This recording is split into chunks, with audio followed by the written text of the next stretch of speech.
الرحمن الرحيم الحمد لله رب العالمين بارئ الخلائق أجمعين باعث الأنبياء والمرسلين ثم الصلاة والسلام على أشرف الخلق وأعز المرسلين حبيب إله العالمين أبي القاسم المصطفى محمد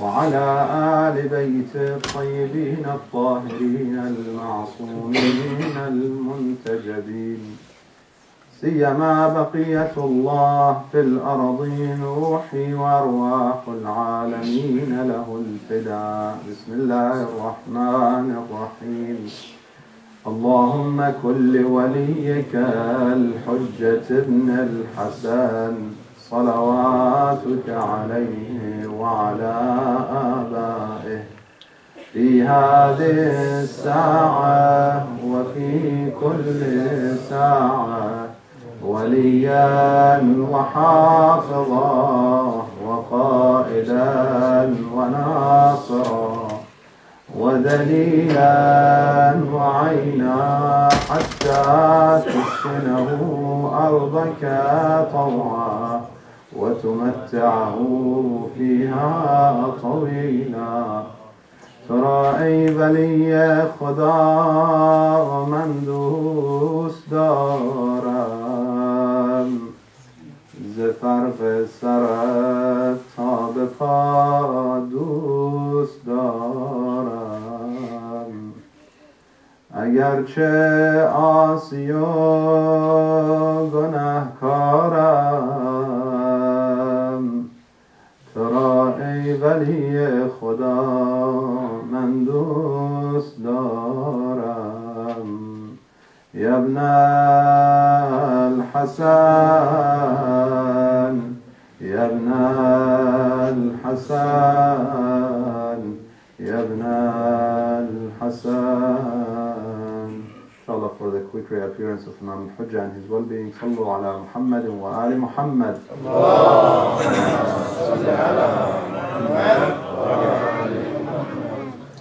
Allah subhanahu wa ta'ala revealed in the Holy Quran some of the most commonly recited ayat, especially in times of sadness and times of funerals. Ayat from 153 onwards regarding patience. Allah subhanahu wa ta'ala says, Ya ayyuhalladhina amanu ista'inu bis-sabr was-salat inna Allaha ma'as-sabirin. O you who believe, get help yourselves through what? Patience and prayers. And also prayers is praying to Allah subhanahu wa ta'ala and dua, not just the obligatory prayers, but in times of difficulty, you want help, then first patience, sta'inu,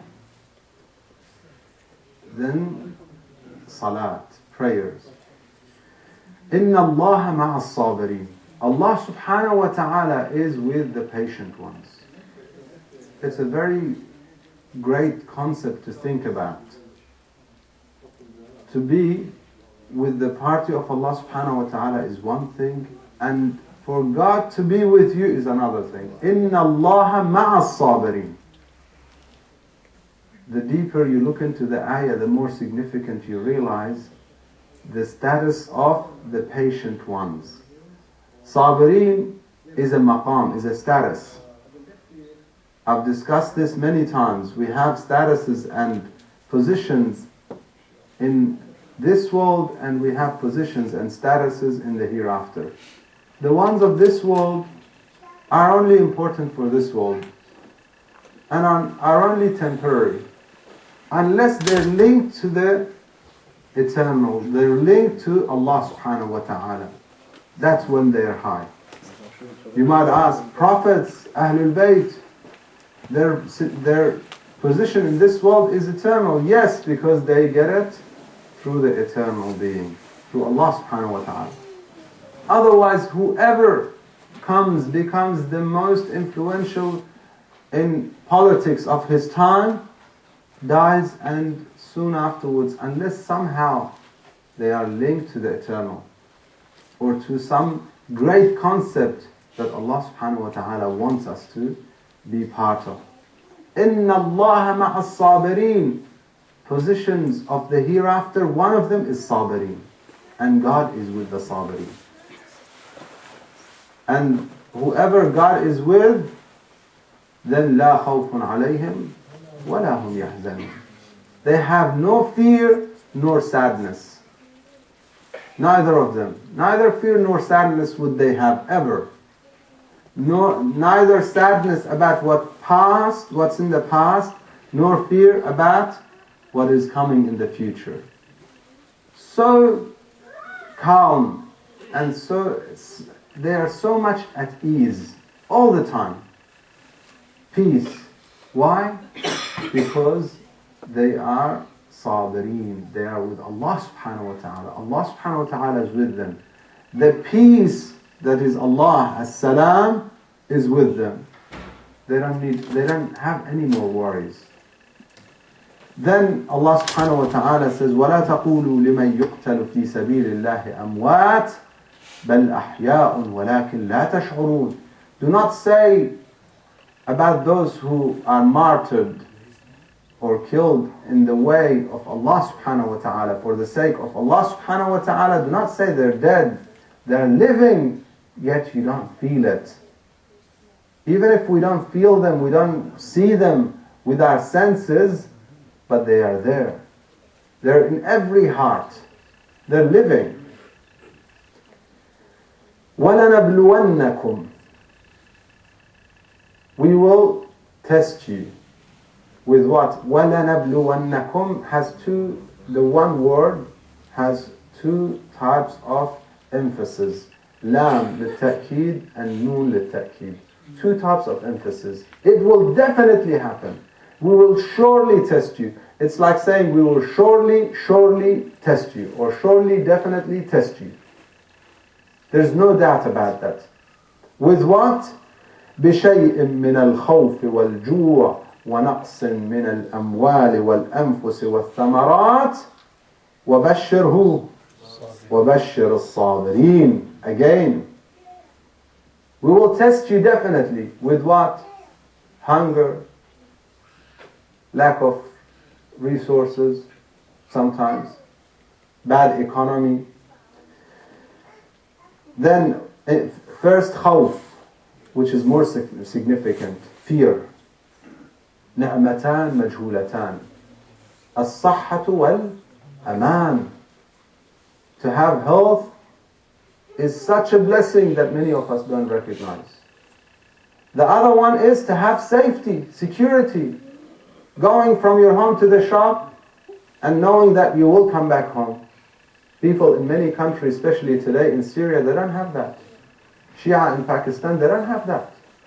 They go home, they go to work, they don't know whether they're going to come back home or they will have a funeral for them. And that will be their end. This is difficult. This is not an easy test. Many of us in this country don't recognize this blessing from Allah subhanahu wa ta'ala. That's why there are two blessings that are neglected and not recognized. One is health and one is safety and security. And this is one of the tests. Sometimes you get tested with khawf, with fear. That's lack of security. Jua, lack of financial resources or resources in general. وَنَقْصٍ مِنَ الْأَمْوَالِ. Reduction in wealth and in the souls, in the anfus, meaning lives. Losing people being martyred, killed. All of these are tests. وَالثَّمَرَاتِ. Sometimes you have drought. Sometimes you have a fire or a flood that hits an area, and all the fruits, all the produce that they have been producing gets ruined. This is a test. All these are tests from Allah subhanahu wa ta'ala. But give the good news to who? The Sabirin. وَبَشِّرِ الصَّابِرِينَ الَّذِينَ إِذَا أَصَابَتْهُمْ مُصِيبَةٌ قَالُوا إِنَّا لِلَّهِ وَإِنَّا إِلَيْهِ رَاجِعُونَ. Those who, when they are struck by a calamity, a problem, any of these problems, above mentioned problems, loss of life in their family, accident, or some deliberate killing in the family, it's happening nowadays. They will say what? We belong to Allah subhanahu wa ta'ala and we return to Allah subhanahu wa ta'ala. They are so much at peace. No matter what happens, it doesn't shake them. Why? Because they are sabirin. What happens to them? أُولَٰئِكَ عَلَيْهِمْ صَلَوَاتٌ مِّن رَبِّهِمْ وَرَحْمَةٌ. Allah subhanahu wa ta'ala sends salawat in the Holy Quran to who? To the Prophet, to Ahlul Bayt. إِنَّ اللَّهَ وَمَلَائِكَتَهُ يُصَلُّونَ عَلَى النَّبِيِّ يَا أَيُّهَا الَّذِينَ آمَنُوا صَلُّوا عَلَيْهِ وَسَلِّمُوا تَسْلِيمًا. صلوا على محمد. And also who else? The Sabirin. The maqam of sabr is so high. أُولَٰئِكَ عَلَيْهِمْ صَلَوَاتٌ مِّن رَبِّهِمْ وَرَحْمَةٌ. And also mercy. They will have the prayers, meaning from Allah subhanahu wa ta'ala. Salat is maghfirah and rahmah itself. And further, وَرَحْمَةٌ. وَأُولَٰئِكَ هُمُ الْمُهْتَدُونَ. They are the guided ones. The concept of sabr in the Holy Quran, wherever you read in the Holy Quran, you realize that it is so high. Some of our scholars, they say Islam is divided into two things. Submitting to Allah subhanahu wa ta'ala, you have two things. One is shukr, and the second is sabr. When you're struck with calamities, you're patient. When you get good stuff from Allah subhanahu wa ta'ala, goodness, you're thankful, appreciative. Practical thankfulness, not just verbally. So Islam is two things. You get something good that happens to you, even if it's not time for salat, you go to sujood. Ahlul Bayt salawatullah wa salamu alayhim, they used to say to their companions, whenever you are given a gift or a blessing, a mercy from Allah subhanahu wa ta'ala, you recognize it, go to sujood. One man says, Ya ibn Rasulullah, even if I'm on the horse, I'm riding on a horse, should I get down and go to sujood? The Imam says, unless you fear that you are mocked or people think that you are doing riyah or something like that, otherwise yes, even then. So if you're on a highway driving and you think of a blessing from Allah subhanahu wa ta'ala, you just realize that you were about to have a serious accident and you survived it. It's a great blessing. You don't have to stop right there and get out. Perhaps it's something that people will start thinking that Muslims endanger themselves doing such a thing. Don't do it. But as soon as you have the opportunity, go down and prostrate and do sujood. Besides your wajib salat, that's shukr. So this is part of Islam. The second part is sabr. And sabr, brothers and sisters, has to do with every good quality that we can think of in Islam. Every good quality comes with sabr. We have three types of sabr. According to the riwayat, we have as-sabru ala ta'ah, then as-sabru an al-ma'siyah, and then as-sabru and al-bala, or and al-musibah. Three types. One, patience when you want to perform your duties towards Allah subhanahu wa ta'ala, the wajibat and the mustahabbat. They need patience, perseverance. You need a lot of patience to make sure you do them. And you need a lot of patience to stay away from ma'asiyah, sins, and disobedience of Allah subhanahu wa ta'ala. The muharramat and the makruhat. All the things that are forbidden and all the things that are not recommended. You should stay away from. You need a lot of patience to make sure you do that. And sometimes it's difficult. You know why? Because of few things. One of them is us, the desires that we have. The second is shaitan. He's always there to make sure you fall.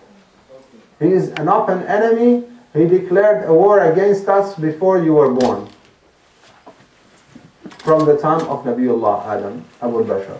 He declared this war and he's continuously fighting us. Trying to get us to stay away from the wajibat, from obligatory stuff, and trying to make us fall into the muharramat and the sins and mischief making. He's doing his best to do that. Where you have to have hilm, for example. Where you have to have waqar, for example. Wherever you have to have forbearance, for example. An issue that normally brings anger, and you have to have forbearance. He would come and bring what in you? He brings revenge in you. You have to retaliate. So you have to be patient against, you have to experience, exercise sabr and patience against that feeling of retaliation, and that's when you become forbearing. You have forbearance. Something that someone does the wrong thing by me, I should forgive. He comes again and brings this sense of, again, revenge in me. Part of it could be our ego, our problems. Part of it is shaitan. Together, they will stop us from doing the right thing and make us do the wrong thing. What do we need? Lots of patience, lots of sabr. So many characteristics. When you look deeply into it, you will realize that it all comes down to sabr. You need courage sometimes. You need a lot of courage to do something. And then he brings the sense of fear in you.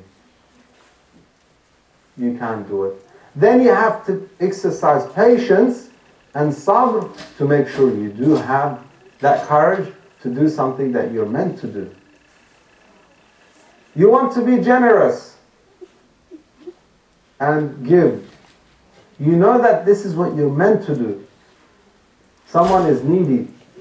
They say that there is an area struck by a flood or hurricane or earthquake, or some people are in war zone and they're struggling. They need a lot of help, medication and food.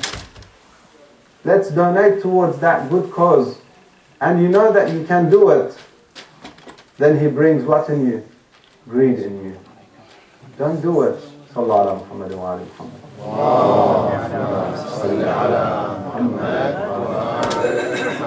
Don't do it. It is not right. That's what shaitan will bring in you. So you need to have a sabr, patience, to make sure you continue on that path. The right path. The wajibat. Sometimes it's not easy. Sometimes it gets difficult. Nowadays, a lot of it is so much easier. But imagine in the old days when they had to get up for Fajr prayers and make wudu, or sometimes make ghusl, and they had no water heaters, and they had no plumbing into the house, so they have their washroom in the house where they can use the washroom and make wudu or ghusl or whatever they need to do. They had none of that.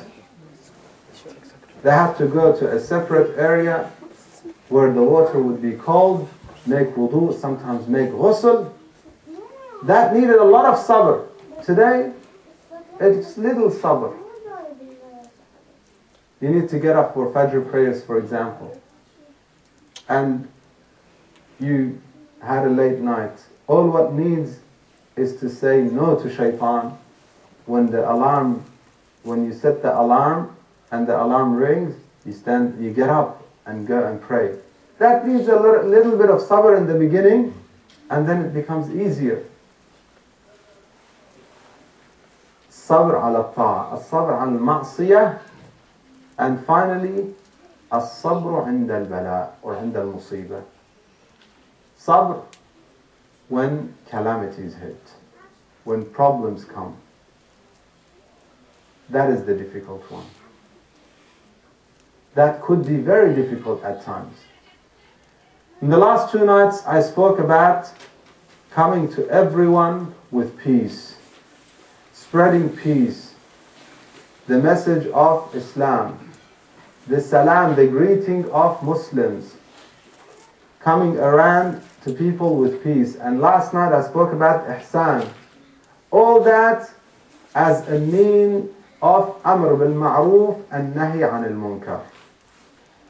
To invite people towards the path of Allah subhanahu wa ta'ala, towards the right path. To enjoin good and forbid evil. And when you decide to do that, you need a lot of sabr. You need loads and loads of sabr. When you start going on that path, it is the most difficult path, and you need a lot of sabr. Allah subhanahu wa ta'ala revealed in the Holy Quran, in Surah Al Imran, something that happened to the Muslims and is continuing to happen to the Muslims today, a promise from Allah subhanahu wa ta'ala. As a test again, like we said, that in Surah Al-Baqarah, that you need a lot of patience against this bala. This bala is what today we are facing and everyone witnesses. لَتُبْلَوُنَّ فِي أَمْوَالِكُمْ وَأَنفُسِكُمْ. You will be tested definitely in your wealth and in lives. Those who want to be steadfast on the right path, those who want to enjoin good and forbid evil, they will be tested in sometimes loss of wealth, sometimes loss of life, family member, so on and so forth. This is a test from Allah subhanahu wa ta'ala. And then a greater reality. وَلَتُسْتَسْمَعُنَّ مِنَ الَّذِينَ أُوتُوا الْكِتَابَ مِنْ قَبْلِكُمْ وَمِنَ الَّذِينَ أَشْرَكُوا أَذًى كَثِيرًا. You will hear, brothers and sisters, pay attention to this and tell me how applicable it is today. You will hear from those who were given the book before, meaning Christians and Jews, and from the mushrikeen, those who are polytheists, those who are non-believers in Allah subhanahu wa ta'ala, they idol worshippers, they have their own gods. You will hear from those two groups أَذًى كَثِيرًا, a lot of harsh and harmful things. You will hear it, you will experience it. This is another test. You will be tested through wealth and lives, and you will also be hit as a community this time with what? With a lot of attack on your faith, attack on your religion, attack on your prophet, attack on Ahlul Bayt. Is it not happening, brothers and sisters? This is what we are experiencing. Then وَإِن تَصْبِرُوا وَتَتَّقُوا فَإِنَّ ذَلِكَ مِنْ عَزْمِ الْأُمُورِ. Again, what do you need this time? You need patience, sabr. وَتَتَّقُوا, piety, making sure that you God wary in every matter. Because you're struck, because you're attacked, you don't end up doing the wrong thing. لا يجرمنكم شنآن قوم على ألا تعدلوا. Just because some people are doing the wrong thing, make sure that does not make you go away and deviate from justice, the path of justice. Make sure that does not happen. وَإِن تَصْبِرُوا وَتَتَّقُوا فَإِنَّ ذَلِكَ مِنْ عَزْمِ الْأُمُورِ. That is the steadfast path. That is the path towards Allah subhanahu wa ta'ala. What do you need? Lots and lots of sabr. You look at the examples in the lives of our scholars, in the lives of Ahlul Bayt, we will get to it inshallah. But even when we look at examples in the lives of our scholars in terms of what they experienced, what they practiced in patience, some of them, they had to practice a lot of patience, and they lived in a very difficult situation, and as a result, they found that Allah subhanahu wa ta'ala gave them the way out, the escape. One of those scholars, well known as Mir Damad. Mir means prince. Damad means the son-in-law.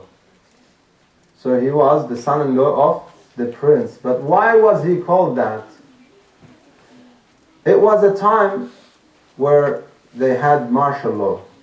So there was no, after dark, no one was allowed in the streets. And the daughter of the governor was visiting somebody. Somehow she was out and she realized it's dark, it's dangerous to be out, streets are empty, and it's getting cold. So she wanted to find the nearest place, nearest house, to ask them to stay there. It so happened that she was next to a school, an Islamic seminary. Islamic seminary to her was the safest place.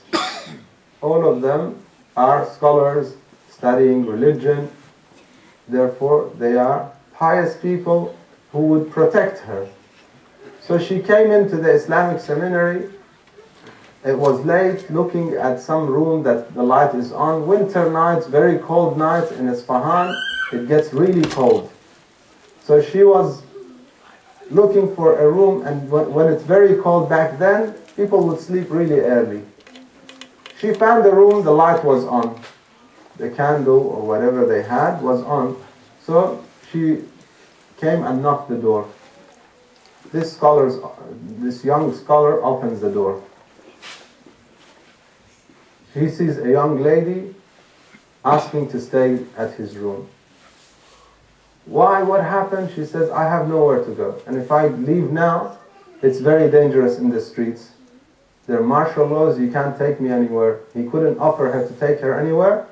So he had no choice but to say, okay, come in. So come in, and in one small room that scholars live in, with the minimum furniture, there's no heating system. He has a blanket that he was covering himself with and warming up himself with. Now he has to allow her to use that blanket. So he decided, I'll stay up all night and I'll do some studies. Every now and then he would get cold, very cold. He would decide to use some of the blanket, but he thought, no, I can't get close.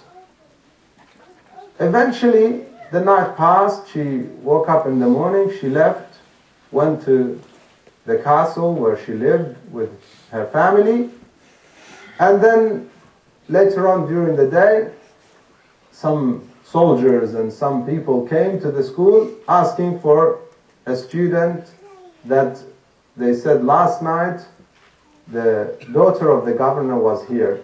So we want this student, we want to take him with us. Who was it? Description, the room, they found him, they got him, they took him. He thought she said something and he might be punished. They took him there. The governor asked him, were you the one? He said, yes, that happened. And I welcomed her. She said that she had nowhere to go. I had no choice. I said, yes, come in. And she slept and she left. And I'm hoping that he said, no, she's home. She's safe. There's nothing wrong. What is wrong? He said, I want to understand. How did you spend the night? What were you doing? He said, I was reading some books. He said, wasn't it cold? What did you do? My daughter said you had only one blanket and you offered it to her. What did you do? Did you have to use the blanket? Anything? Then he showed him his fingers. Every time he would get cold, he would put a finger on the candle. He would burn his finger thinking of what? The hellfire. If he allows Shaitan to come, where would he be? In the hellfire. Therefore, throughout the night, he had to burn one after the other his fingers. That is patience. Then the governor of the time, the mayor of the time, he said to him, if you accept, I want you to marry my daughter. There is no better person to marry my daughter than you. وَإِن تَصْبِرُوا وَتَتَّقُوا فَإِنَّ ذَلِكَ مِنْ عَزْمِ الْأُمُورِ. Brothers and sisters, often we go for things out of being impatient, and we might even get them, but in a non-permissible way, in a haram way. And if we had endured patience, you would have gotten it in a halal way. With Allah subhanahu wa ta'ala being pleased with you. Imam Amir al-Mu'mineen salawatullah wa salamu alayhi, he says, Allahumma salli ala Muhammad wa ali Muhammad. He says, in صبرت جرى عليك القدر وأنت مأجور وإن جزعت جرى عليك القدر وأنت مأزور. اگر صبر کنی قدر خداوند قضای الهی بر تو جاری است و در حالی که تو مورد ستایش خداوند قرار میگیری.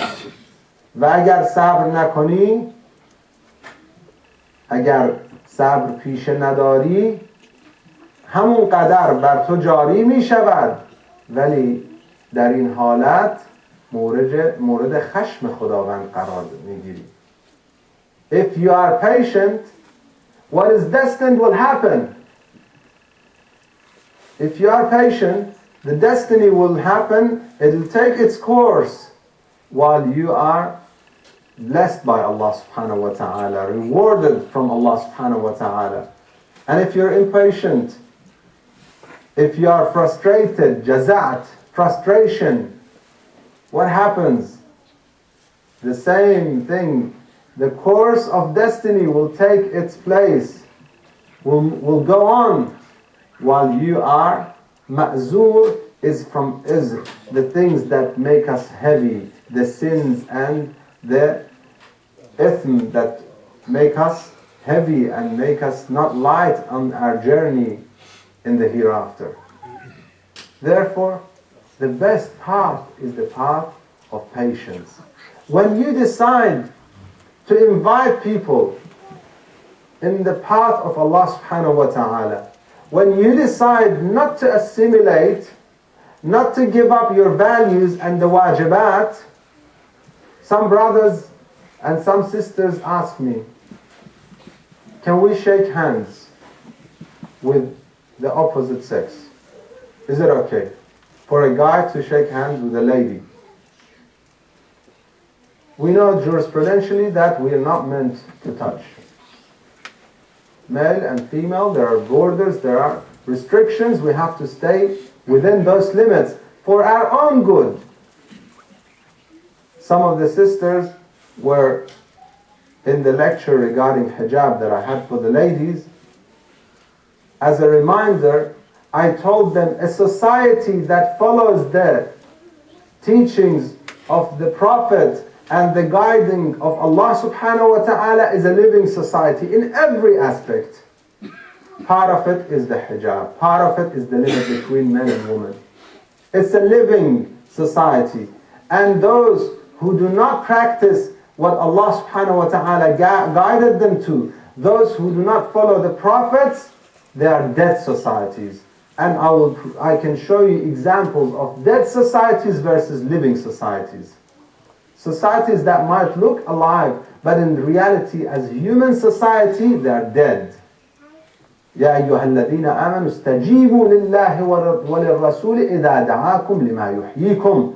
O you who believe, answer the call of Allah subhanahu wa ta'ala and His Messenger when they invite you to what gives you life, what relieves you. You become really alive as a society. These are limits and conditions that Allah subhanahu wa ta'ala put because He knows us as humans. He created us. You're not meant to shake hands. Don't shake hands. What if the other person thinks that us Muslims are, backwards, or we have problems, or we're different? That's not what you're meant to do. Do a sin to please him? No. If anyone tells you that, I can prove them wrong, brothers and sisters. I've had a lot of discussions on this very issue. Some people say, you have to. No. I don't have to do a sin, commit a sin, delay my prayers, because what are they going to think about me if I stand up and pray at work? Not wear my hijab, what are they going to think about me? Not have the Muslim attire, because they're going to think I'm a terrorist, for example. No, sorry, that's not what we're meant to do. If you want to show them real Islam, have good akhlaq. Be a truth-telling person. Be a trustworthy person. Be a person that people can rely upon. Neighbors know that the best person to rely upon if they need anything is our neighbor Muhammad or Ali or Hassan or Hussein or Fatima. All these names, the Muslim names, beautiful names, let people know that if they are neighbors of Muhammad, they are safe.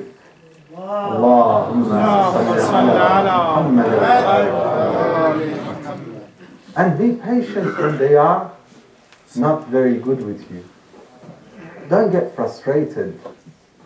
When you get frustrated, the first thing that will happen is you will start feeling down and people start losing their identity, escaping from their identity. They don't want to be known as Muslim. Why? Because we get attacked. I once was asked, why do you go to shops and shopping centers wearing this head cover? I make sure that I do it. I was asked why. I said it's a responsibility, brothers and sisters. If I'm walking around the shops wearing the head cover, the Muslim attire, and I'm staring at ladies around, then I'm not doing Muslims any good. If God forbid I'm caught doing the wrong thing in the shops, picking up stuff in the shops, then obviously I'm best of staying away from the Muslim attire because I haven't understood Islam. But if I can be responsible enough to represent Islam and the Muslims, then let us wear the Muslim attire. Let us be proud of our Muslim attire. And be patient when we are struck and hit. وَلَتَسْمَعُنَّ مِنَ الَّذِينَ أُوتُوا الْكِتَابَ مِنْ قَبْلِكُمْ وَمِنَ الَّذِينَ أَشْرَكُوا أَذًى كَثِيرًا. It's happening, brothers and sisters. You will hear it. But if you are patient and if you practice taqwa, God worry, in every situation, فَإِنَّ ذَلِكَ مِنْ عَزْمِ الْأُمُورِ. Make sure, brothers and sisters, we do not, under no circumstances, give up our principles because of all these problems. We have to practice patience. The community, some brothers sometimes get frustrated, some brothers and sisters, that we talk and talk to the community, but no one's listening. No one is caring. We invite them, we invite their children. We ask them to be more involved. Brothers and sisters, it's a responsibility for everyone to be more involved in Islamic centers and activities. It's for your own good. One day, every single one of us will not be in these gatherings. Often after a majlis, we pray for who? People who were with us and are no longer with us. Make sure you are one of them. Make sure you're one of those who people are praying for. And actually they're naming and saying, may God have mercy on Fulan, on X, that he used to be very helpful in the community. He used to be one of the best people in the community. Make sure you're one of those. Make sure you're not one of those unknown figures. They come and go, no one knows about them. Some of them, and I know people in Vancouver, very recently, a man died in his unit. And he wasn't very old. Middle-aged man dying in his unit. No one knew about him. When they brought his body to the mosque to do the funeral, they could not even wash the body. The body was beyond that. They couldn't even perform the ghusl on the body. They had to just put him in a coffin, in the shroud and the kafan, and just bury him as he was. The smell and the rest of it. Why? He was not in a community.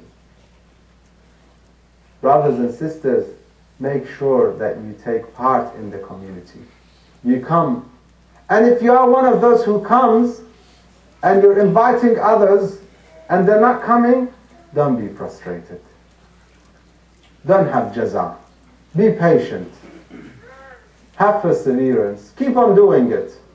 When you invite to the path of Allah subhanahu wa ta'ala, do the most difficult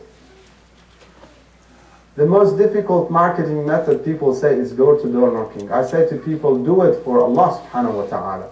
A lot of people do it for worldly material stuff, earning their living.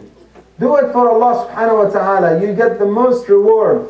Go to the people in the community, knock their doors, make phone calls, invite them, and don't get frustrated. Don't feel like, I've had enough. Have more patience. It takes a lot of patience. And sometimes we're in a situation that we have to put up with certain things, brothers and sisters, and be patient in the most difficult situations when we know something is wrong. But for the sake of unity, we have to put up with it. You know who did that? And had to be one of the most patient people that ever lived on earth, Amir al-Mu'mineen sallallahu wa sallam alayhi. Sallu ala Muhammad wa ala Muhammad. In his khutbah, in khutbah al-Shaqshaqiyya, he uses the examples that he used, and Amir al-Mu'mineen does not exaggerate, brothers and sisters.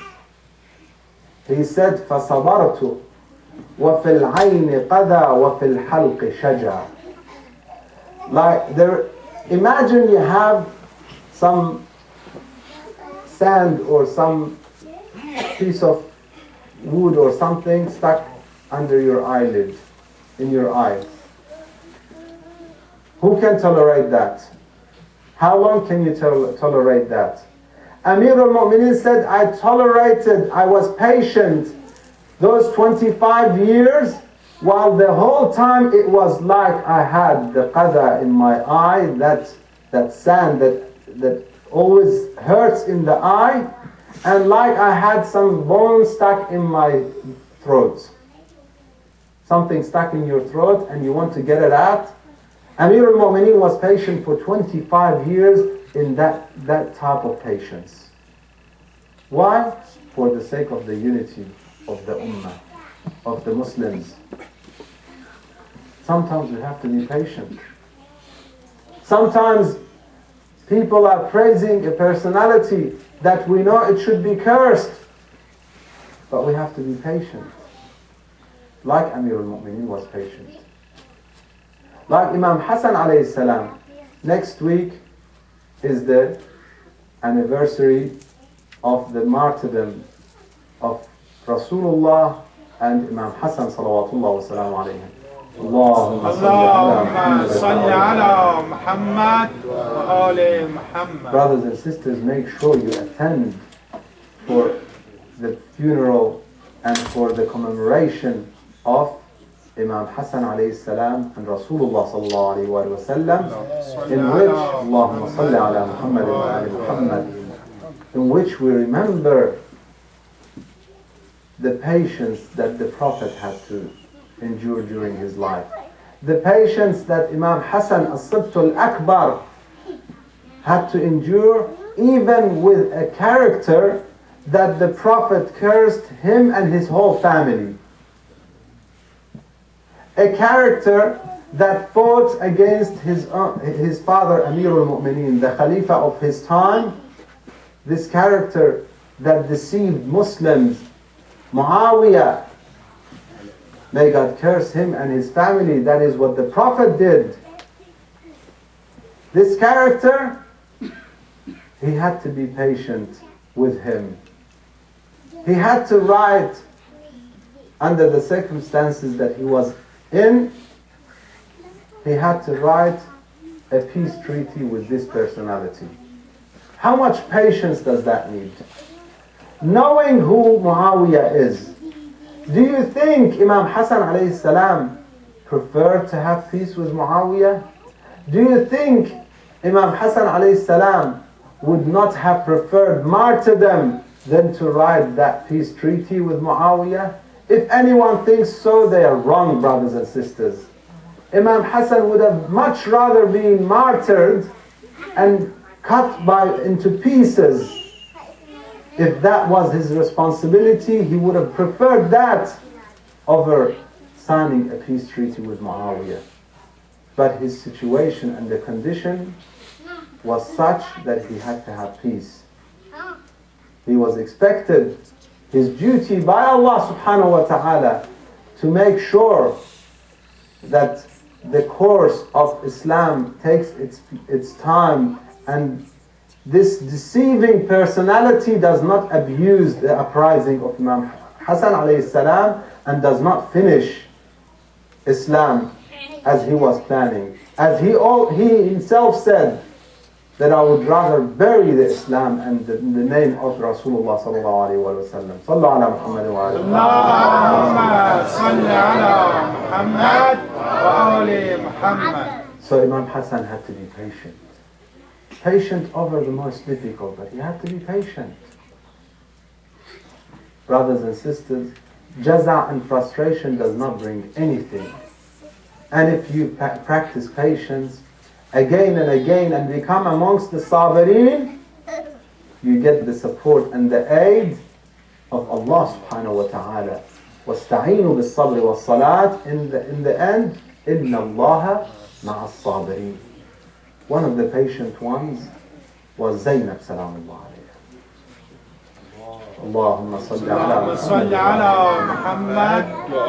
Zaynab salamullah alayha had to practice so much patience that one description given by a poet says, سأصبر حتى يعجز الصبر من صبري. I will be patient until patience itself is tired of my patience. سأصبر حتى يأذن الله في أمري. I will be patient until Allah subhanahu wa ta'ala decides in my matter.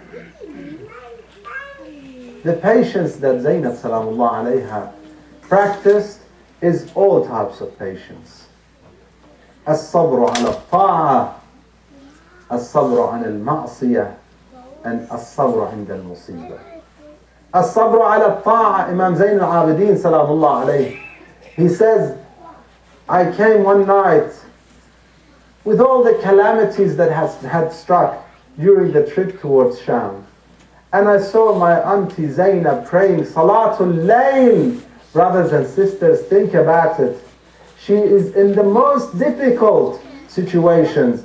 Imam Zain al-Abidin said Ahlul Bayt did not have enough food. Never in the entire trip did they have a full stomach. Never.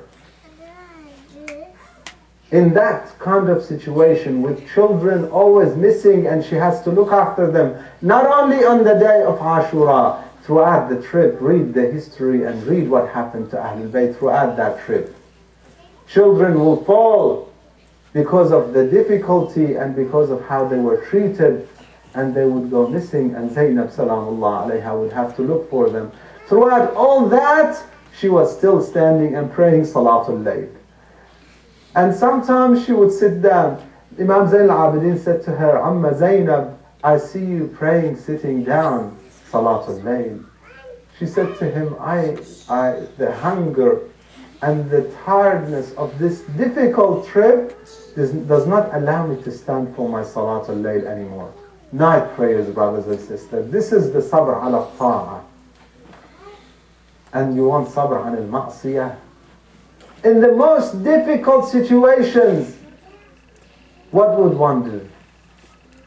If you're struck with so much calamities, most people start saying blasphemy. Most people cannot do their duties anymore. They start going in the wrong path.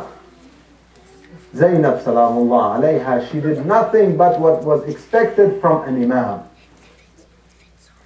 She took the role of the imam of her time. She was answering the Taghiya ibn Ziyad when she entered his castle, and he was addressing her.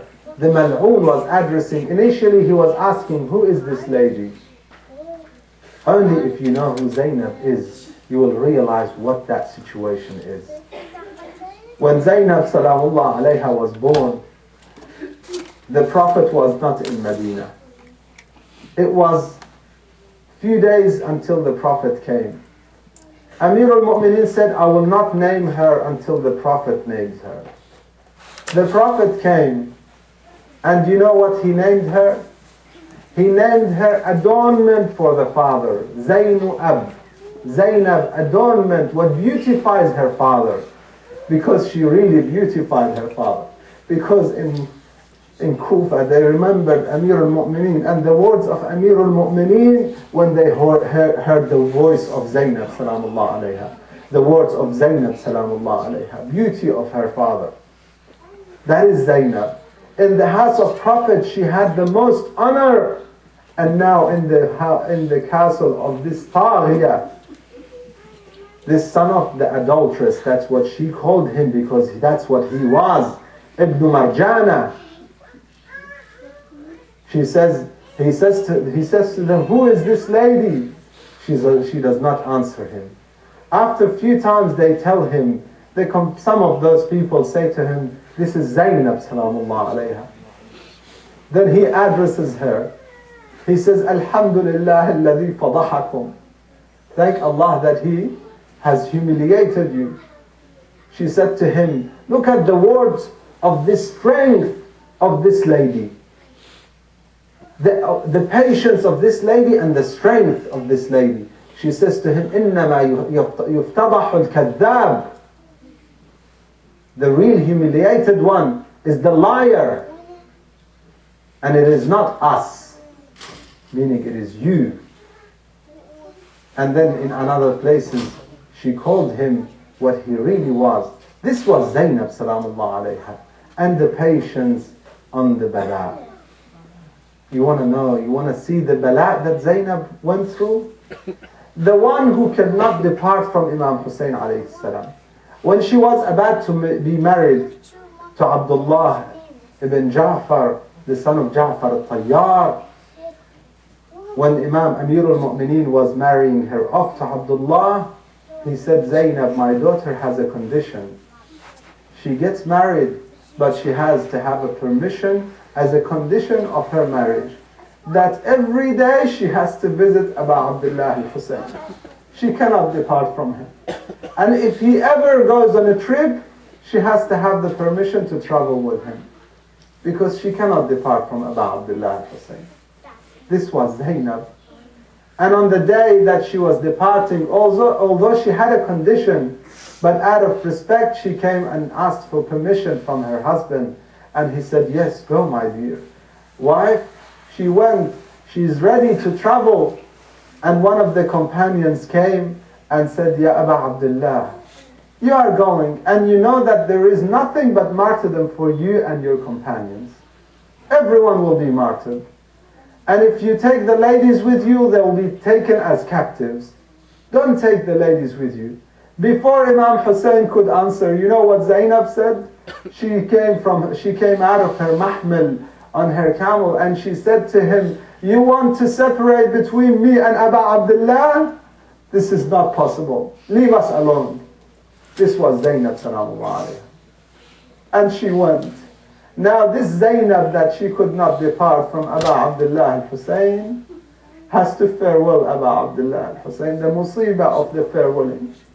Sallallahu alayk ya mazlum. Sallallahu alayk ya ghareeb. Sallallahu alayk ya atshan. Sallallahu alayk ya Aba Abdullah. When Imam Hussein alayhi salam was going for the final time to the battlefield, Zainab salamullah alayha stopped him. She said to him, she started calling him as he was going towards the battlefield, Mahlan, Mahlan, Ya ibna az-Zahra, Mahlan, Mahlan, Ya ibna az-Zahra. My dear brother, wait, I have one more thing to say and do before you leave. He came back. She asked him to come down from the horse. He came down from the horse. She asked him to come forward. He came forward. And then she asked him to open the shirt, and she kissed his neck. And she said, this is the wasiyah of my mother, Fatima al-Zahra, salamullah alayha. She told me, if you have to farewell Abu Abdullah one day, if you have to farewell him and you know that he's not coming back, make sure you kiss the neck of Abu Abdullah al-Hussein. هذه وصية أمنا الزهراء. This is the wasiyah of our mother Zahra. Then she turned to Medina and she said, oh my dear mother Zahra, I fulfilled what you have asked me to do. Then she hugged him and she was crying, and Abu Abdullah crying. Abu Abdullah went to the battlefield, Zainab salamullah alayha watching him. If you love someone so dear, if you know the love of Zainab, you would know as Abu Abdullah is leaving, the heart of Zainab is departing from her body. Sallallahu alayk ya ghareeb. How would Zainab feel when she heard Abu Abdullah on the plains of Karbala calling out, هل من ناصر ينصرنا هل من معين يعيننا. How would this lover feel towards Abu Abdullah?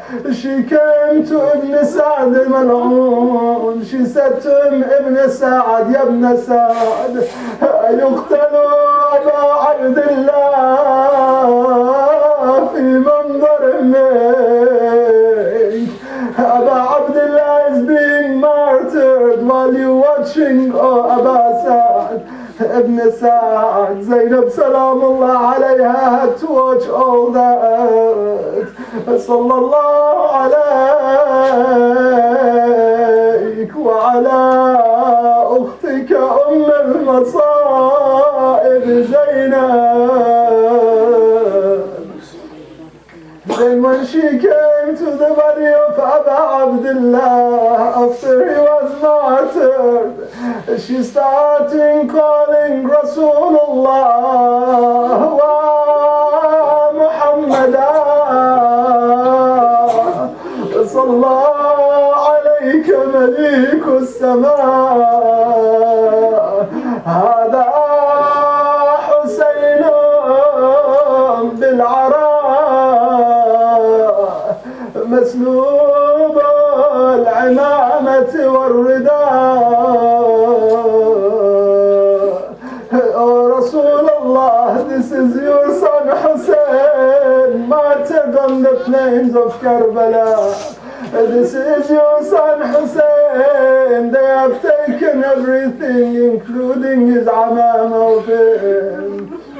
Then Zainab Salamullah alayha in Medina one more time, she turns to the grave of Rasulullah. She had again the same words to Rasulullah. Ya Jaddah, Ya Rasulullah, inni na'iyatun ilayk waladika al-Husayn. Then Zainab and some say Kulthum. They say Madinatu Jaddina la taghbalina فبالحسرات والأحزان جينا. Oh Medina, of our father, of our grandfather, do not accept us. We have come with so much pain, we have come with so much calamities. مدينة جدنا لا تقبلنا فبالحسرات والأحزان جينا.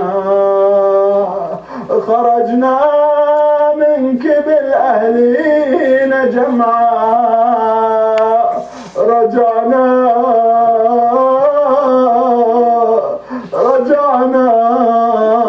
لا رجال ولا معينا. We came out of Medina with all the family. We came back to Medina with no men and no helpers. صاحت بصوت نائح يا مدينة وصلته الكربلاء وذبحوا لنا. ألا لعنة الله على القوم الظالمين وسيعلم الذين ظلموا آل محمد أي منقلب ينقلبون. نسألك اللهم وندعوك باسمك العظيم الأعظم الأعز الأجل الأكرم بدماء الشهداء يا الله بصبر زينب يا الله. Oh Allah, by the patience of Zainab we ask you, brothers and sisters, tonight is the night that you should ask for your hawa'ij. Most of you have been in sadness and have been mourning for more than 40 nights.